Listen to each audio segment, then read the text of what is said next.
ആകാശവാണി നമസ്കാരം.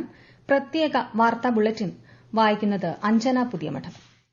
70ാമത് ദേശീയ ചലച്ചിത്ര പുരസ്കാരങ്ങൾ രാഷ്ട്രപതി ദ്രൌപദി മുർമു നാളെ ന്യൂഡൽഹിയിൽ വിതരണം ചെയ്യും. വിഖ്യാത നടൻ മിഥുൻ ചക്രവർത്തിക്ക് ചലച്ചിത്ര മേഖലയിലെ പരമോന്നത ബഹുമതിയായ ദാദാസാഹിബ് ഫാൽക്കെ പുരസ്കാരം സമ്മാനിക്കും. മികച്ച നടനുള്ള പുരസ്കാരം ഋഷഭ് ഷെട്ടിയും മികച്ച നടിക്കുള്ള പുരസ്കാരം നിത്യ മേനനും മാനസി പരേഖും ഏറ്റുവാങ്ങും. മലയാളത്തിൽ നിന്നുള്ള ആട്ടം ആണ് 2022ലെ മികച്ച ചലച്ചിത്രമായി തിരഞ്ഞെടുക്കപ്പെട്ടത്.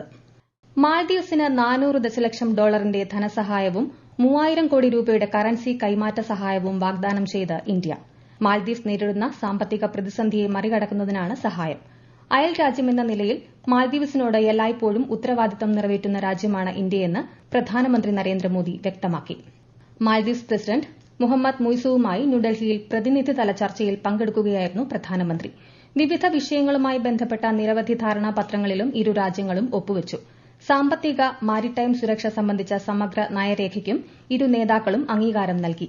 ഉപരാഷ്ട്രപതി ജഗ്ദീപ് ധൻഖറുമായും മാൽദീവ്സ് പ്രസിഡന്റ് ഇന്ന് കൂടിക്കാഴ്ച നടത്തി. പ്രതിപക്ഷത്തിന്റെ നക്ഷത്രചിഹ്നമിട്ട 49 ചോദ്യങ്ങൾ നക്ഷത്രചിഹ്നമിടാത്ത ചോദ്യങ്ങളാക്കി മാറ്റിയതിനെതിരെ നിയമസഭയിൽ പ്രതിഷേധം. പ്രതിപക്ഷ ബഹളത്തെ തുടർന്ന് നടപടിക്രമങ്ങൾ വേഗത്തിൽ പൂർത്തിയാക്കി നിയമസഭ നേരത്തെ പിരിഞ്ഞു. ചോദ്യങ്ങൾ ചോദിക്കാനുള്ള പ്രതിപക്ഷത്തിന്റെ അവകാശം സ്പീക്കർ നിഷേധിക്കുകയാണെന്ന് പ്രതിപക്ഷ നേതാവ് വി ഡി സതീശൻ ആരോപിച്ചു. എന്നാൽ അഭ്യൂഹങ്ങളുടെ അടിസ്ഥാനത്തിലുള്ള ചോദ്യങ്ങളാണ് ചട്ടപ്രകാരം നക്ഷത്രചിഹ്നമിടാത്തതാക്കി മാറ്റിയതെന്ന് സ്പീക്കർ എ എൻ ഷംസീർ മറുപടി നൽകി. 15ാം കേരള നിയമസഭയുടെ 12ാം സമ്മേളനം പുനഃക്രമീകരിച്ചു. 18 വരെ ചേരാനിരുന്ന സഭാ സമ്മേളനം 15ാം തീയതി വരെയാക്കി ചുരുക്കി. കാര്യോപദേശക സമിതിയുടെ ശുപാർശ പ്രകാരമാണ് നടപടി. ജമ്മുകശ്മീർ, ഹരിയാന നിയമസഭാ തെരഞ്ഞെടുപ്പുകളുടെ വോട്ടെണ്ണൽ നാളെ നടക്കും. മുന്നൊരുക്കങ്ങൾ പൂർത്തിയായതായി തെരഞ്ഞെടുപ്പ് കമ്മീഷൻ അറിയിച്ചു. രാവിലെ 8 മണി മുതൽ വോട്ടെണ്ണൽ ആരംഭിക്കും. ജമ്മുകശ്മീരിലെ 90 നിയമസഭാ മണ്ഡലങ്ങളിൽ 3 ഘട്ടങ്ങളായും ഹരിയാനയിലെ 90 അംഗ നിയമസഭയിലേക്ക് ഒറ്റഘട്ടമായുമാണ് തെരഞ്ഞെടുപ്പ് നടന്നത്. പ്രധാനമന്ത്രി നരേന്ദ്രമോദി ഭരണകർത്താവായി മാറിയിട്ട് ഇന്ന് 23 വർഷം പൂർത്തിയായി. 2001 ഒക്ടോബർ 7-നാണ് ശ്രീ നരേന്ദ്രമോദി ഗുജറാത്ത് മുഖ്യമന്ത്രിയായി അധികാരമേറ്റത്. ശ്രീ മോദി മുഖ്യമന്ത്രിയായി അധികാരമേറ്റതിന് ശേഷമുള്ള സംസ്ഥാനത്തിന്റെ വികസന യാത്ര അടയാളപ്പെടുത്താൻ ഗുജറാത്ത് സർക്കാർ ഇന്നു മുതൽ ഒരാഴ്ച നീളുന്ന വികാസ് സപ്താഹ സംഘടിപ്പിച്ചിട്ടുണ്ട്. കേരളത്തിലെ വിവിധ ജില്ലകളിൽ വെള്ളിയാഴ്ച വരെ അതിശക്തമായ മഴയ്ക്ക് സാധ്യതയെന്ന് കേന്ദ്ര കാലാവസ്ഥാ വകുപ്പ്.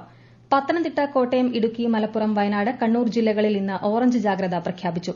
തിരുവനന്തപുരം, കൊല്ലം ജില്ലകളിൽ നാളെ ഓറഞ്ച് ജാഗ്രത നൽകിയിട്ടുണ്ട്. കേരള, ലക്ഷദ്വീപ് തീരങ്ങളിൽ ഈ മാസം 11 വരെ മത്സ്യബന്ധനത്തിന് പോകരുതെന്നും മുന്നറിയിപ്പുണ്ട്.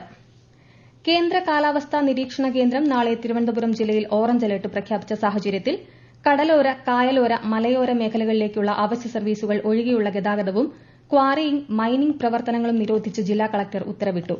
കടൽക്ഷോഭത്തിന് സാധ്യതയുള്ളതിനാൽ കടലോര പ്രദേശം ഉൾപ്പെടെയുള്ള വിനോദസഞ്ചാരത്തിനും നിരോധനം ഏർപ്പെടുത്തിയിട്ടുണ്ട്. കൊച്ചി, ബാംഗ്ലൂർ വ്യാവസായിക ഇടനാഴിയുടെ ഭാഗമായ പാലക്കാട് സ്മാർട്ട് സിറ്റി പദ്ധതിക്കായി സംസ്ഥാന സർക്കാർ ഏറ്റെടുത്ത പ്രദേശം കേന്ദ്ര സംഘം സന്ദർശിച്ചു. പദ്ധതിക്കായി സംസ്ഥാനം നടത്തിയ ഒരുക്കങ്ങളും സ്വീകരിച്ച നടപടികളും കേന്ദ്ര സംഘത്തിന് മുന്നിൽ കിൻഫ്ര പ്രതിനിധികൾ അവതരിപ്പിച്ചു. പദ്ധതിക്ക് അനുയോജ്യമായ സ്ഥലമാണ് സംസ്ഥാനം ഏറ്റെടുത്തിരിക്കുന്നതെന്നും വ്യവസായ വികസനത്തിന് ഇവിടെ സാധ്യതകളേറെയാണെന്നും കേന്ദ്ര സംഘം വിലയിരുത്തി.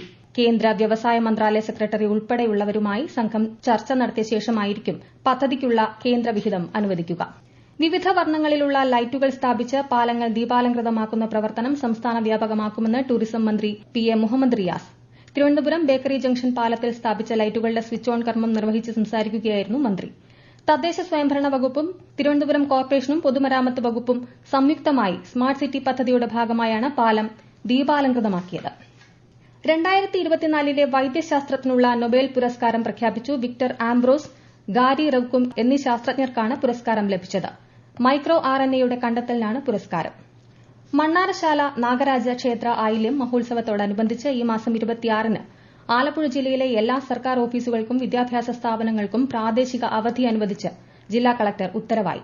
പൊതുപരീക്ഷകൾ മുൻ നിശ്ചയപ്രകാരം നടക്കും. 2025-ൽ സർക്കാർ ക്വാട്ടയിൽ ഹജ്ജിനു പോകുന്ന ഹാജിമാരുടെ തിരഞ്ഞെടുപ്പ് പൂർത്തിയായി. യോഗ്യരായ 1,81,981 അപേക്ഷകരിൽ നിന്ന് 1,22,518 പേരെയാണ് തിരഞ്ഞെടുത്തത്. പ്രത്യേക വാർത്താ ബുള്ളറ്റിൻ കഴിഞ്ഞു. അടുത്ത വാർത്താ പ്രക്ഷേപണം നാളെ രാവിലെ 6:45-ന്.